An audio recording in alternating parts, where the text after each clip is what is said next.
So, you want to become intelligent? Everyone makes it sound like you need to read 500-page textbooks, get a PhD, and learn how to pronounce Nietzsche without sweating. But here's the thing. Becoming intelligent is actually way easier than you think. And no, it's not about doing quantum physics in your head while making avocado toast. Before we dive in, hit that subscribe button so you never miss a single brain-expanding episode, and drop your thoughts in the comments. What's one thing you think makes people actually smart? I read every single one. Alright, let's dismantle the myth. You've been told intelligence is this rare, magical gift that only a few people are born with. That's like saying only some people can breathe oxygen, which is technically true, but the rest are usually dead. Intelligence isn't a genetic lottery ticket. It's a set of habits, perspectives, and small daily choices that stack up over time. The first problem? We confuse being intelligent with knowing a lot of stuff. Sure, memorizing the capital of every country might win you a trivia night, but it won't help you figure out why your Wi-Fi suddenly died right before a Zoom meeting. Real intelligence is about problem solving, adaptability, and most importantly, knowing how to learn. And learning isn't about stuffing your brain with random facts. Think about it. You can know every single Pokemon's evolutionary path, but if you can't change a light bulb without Googling it, we need to talk. Step 1 to becoming intelligent? Stay curious, aggressively curious. Curiosity is the gateway drug to intelligence. Ask questions about everything. Why do we put milk in the fridge but not ketchup? Why are bananas curved? Who was the first person to look at a lobster and say, yeah, I'm gonna eat that? These tiny questions keep your brain in learning mode all the time. Here's the trick. Don't just wonder, look it up. The world is a free library if you use it right. You carry the internet in your pocket, but if you only use it to watch cats fall off counters, you're wasting the best learning tool humans have ever invented. Step 2, connect ideas that don't seem related. The smartest people aren't the ones who go deepest in one topic. They're the ones who take ideas from different places and smash them together until something new comes out. Like, whoever first decided to put peanut butter and chocolate together. Genius. Whoever first put pineapple on pizza. Controversial genius. Step 3, to becoming intelligent. Don't be afraid to be wrong. Seriously. People treat being wrong like it's the intellectual equivalent of tripping in public, embarrassing, shameful, and something you hope nobody saw. But here's the thing. If you're never wrong, you're probably not learning anything new. You're just staying in your safe little knowledge bubble, where you already know all the answers, and you're slowly becoming as flexible as a concrete wall. Intelligent people collect mistakes like Pokemon cards. They study them, figure out why they happen, and then evolve into a slightly smarter version of themselves. You ever notice how toddlers are basically fearless scientists? They'll try eating sand, drinking from the dog's water bowl, and stacking blocks until gravity wins, and every time, they learn something. Adults just get better at hiding their experiments. Step 4, filter your inputs. Your brain is like your diet. What you feed it will show up later. If all you consume is conspiracy TikToks, Facebook arguments, and BuzzFeed quizzes about which potato are you, don't be surprised if your problem-solving skills start to resemble mashed potatoes. This doesn't mean you can't watch trashy television or scroll through memes. You can, in fact you should, but balance it with books, documentaries, podcasts, or even just thoughtful conversations. Mix mental fast food with some intellectual vegetables. Step 5. Explain things to a 5-year-old. If you can't break a big idea down so a kid can understand it, you probably don't understand it yourself. This trick forces you to strip away jargon, overcomplication, and all those, filler words until you get to the core of an idea. And if the 5-year-old says, that's dumb, you either explained it badly, or it was actually dumb to begin with. And yes, you can test this without finding a literal child to confuse. Explain it to your pet, your reflection in the mirror, or that one friend who still thinks Wi-Fi is stored in the walls. Step 6. Steal like an artist. I don't mean plagiarism. I mean noticing what works in other people's thinking and adapting it. Every brilliant thinker you admire, they didn't build their knowledge in a vacuum. They borrowed, remixed, and added their own twist. You're allowed to do the same. Just add enough of you that it becomes something new. And finally, for this part, talk to people who disagree with you. Not to argue, but to understand. If you only listen to people who think exactly like you, you're not expanding your mind, you're just living in an echo chamber with better acoustics. Want me to keep rolling into the next chunk where we start diving into intelligence myths that actually hold people back? That's where the tone can get even funnier and sharper. Let's talk about intelligence myths, the stuff that's been quietly sabotaging you since you were old enough to hold a pencil. Myth 1. intelligence is fixed.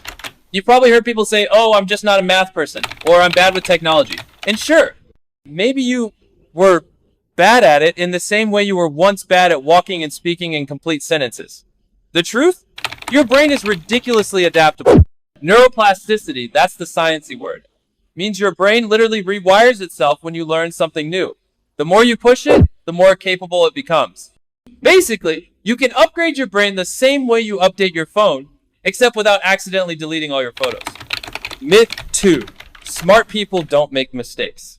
Yeah, no, the smartest people make more mistakes than most. They just make them faster, learn from them quicker, and then pretend they planned it all along. If you never screw up, it's probably because you're playing the game on easy mode and wondering why it's boring. Myth 3. You have to be serious all the time. Somewhere along the way, people decided that intelligence had to look like a frown in a suit. But the truth?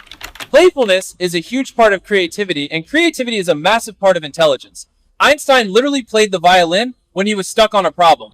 You don't need to chain yourself to a desk and frown your way to brilliance. Sometimes the best way to get smarter is to go for a walk, doodle in a notebook, or watch goats faint in slow motion. Myth 4. You need to know everything.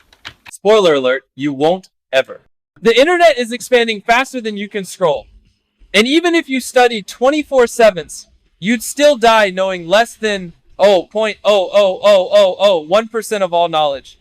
The trick isn't knowing everything. It's knowing how to find and use the right information at the right time. Basically, be the person who knows how to Google well. Myth 5. Intelligence is about big words. Look, using anti-establishmentarianism in a sentence doesn't make you smart. It just makes people avoid talking to you at parties. Real intelligence is making complicated ideas simple, not simple ideas complicated. And here's the dangerous one. Myth 6. Intelligence equals success. Oh, I wish. If that were true, every chess grandmaster would be a billionaire, and every trivia champion would own a yacht. Intelligence helps, but without persistence, social skills, and a little bit of luck, it's just potential waiting for an opportunity. Think of intelligence like a sharp knife. You still need to learn how to cook before it's useful. If you're ready, I can move into the daily habits that quietly make you smarter section next. That's where we start giving people the funny, practical, everyday stuff they can do without even realizing they're upgrading their brain. Let's be honest. Most people imagine becoming intelligent as this giant life-changing transformation. Like one morning you'll wake up, put on glasses you didn't need yesterday, and suddenly understand every Shakespeare play and how taxes work. But that's not how it happens. Intelligence isn't a lightning bolt. It's a drip, drip, drip of tiny habits that eventually flood your brain with better thinking. Habit 1. Read, but not just one thing. Yeah, you've heard read more books 1,000 times before. But here's the part nobody tells you. Reading variety is what really upgrades your brain. If you only read one genre or one type of content, you're basically feeding your brain a one-food diet. Imagine eating nothing but bread for a year, you'd survive. But you'd also be sluggish, cranky, and maybe start questioning your life choices. Instead, mix it up. Read fiction for empathy, nonfiction for facts, essays for perspective, and the occasional weird rabbit hole article at 2 a.m. just to keep things spicy. Read history so you can see patterns, science so you can understand the world, and maybe even a cookbook, because following a recipe is literally practicing step-by-step logical thinking. And yes, audiobooks and podcasts count. The delivery method doesn't matter. What matters is that you're exposing your mind to new ideas instead of rereading the same mental menu every day. Habit 2, write something every day. Writing is like weightlifting for your brain.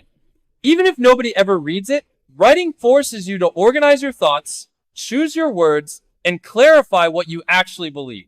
And here's the kicker. Sometimes you don't even know what you think about something until you try to write it down. Start small. A daily journal, a blog no one reads, a notes app on your phone. Write down observations, random ideas, or aha moments you had while washing dishes. Over time, this habit not only sharpens your communication skills, but also makes your thinking more structured. Think of it like cleaning out the junk drawer in your mind. The more you do it, the easier it is to find what you need later. Habit 3, talk to strangers. I know your parents told you not to, but hear me out. Random conversations pull you out of your bubble and force your brain to adapt on the fly. You get exposed to different viewpoints, lifestyles, and stories you'd never get from your usual circle. Now, I'm not saying you should start cornering people at bus stops and unloading your life story, but when the opportunity naturally comes up, the barista, the person in the checkout line, the neighbor you only wave at, throw in a genuine question. What's something interesting you learned this week? You'd be amazed how often people light up when someone actually wants to hear their thoughts. Habit 4. Question your assumptions.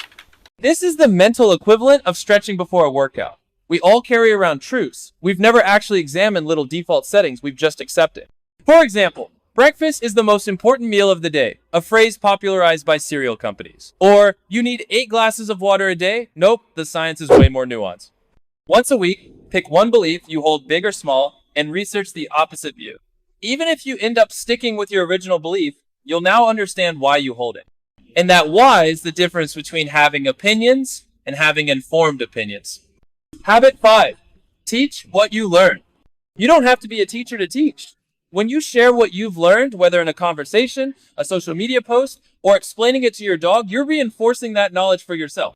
Teaching forces you to simplify, structure, and identify gaps in your understanding. Bonus, other people benefit from your brain upgrade too. Habit 6. Play, yes, play. Playtime isn't just for kids or people who own 3 Nintendo consoles. Play whether it's puzzles, strategy games, building Legos, or just making up dumb challenges with friends. Engages problem solving, creativity, and adaptability. Your brain loves novelty, and play is basically novelty with laughter attached. Plus, it's a sneaky way to learn without realizing you're learning. Habit 7. Protect your mental energy. You can't think clearly if your brain is constantly running on low battery. Sleep enough, move your body, and give yourself breaks. Overwork doesn't make you smarter, it makes you sloppy. Your brain is like your phone, push it too hard without charging, and eventually it starts glitching. Start doing just 1 or 2 of these habits consistently, and you'll notice it. The way you process conversations will change. The way you approach problems will change. Even the way you scroll through your phone will change. You'll start spotting patterns and asking deeper questions. And that's the real secret. Intelligence isn't a single big moment. It's the quiet stacking of small moments until one day people say, wow, you're smart, and you're like, oh, I just read a weird article about octopus intelligence, and now I have opinions. Here's the thing, nobody says out loud, sometimes you want to look intelligent before you fully leveled up. It's not about faking it forever. It's about keeping people engaged long enough for the real improvements to catch up. It's like putting on a nice suit before a job interview. The suit doesn't magically make you qualified, but it buys you enough credibility to show what you can do. Step 1, ask good questions. You don't need to have all the answers. In fact, the smartest looking people are often the ones asking the sharpest questions. You know that one guy in a meeting who says, yeah, but how does this affect our long-term strategy? And everyone just nods like, whoa, deep? That could be you. Here's the trick. Don't ask questions just to sound clever. Ask ones that make people think harder or look at the problem differently. Even something as simple as, what evidence supports that? Or, how did you arrive at that conclusion? Makes you look like you're playing the long game instead of just nodding along.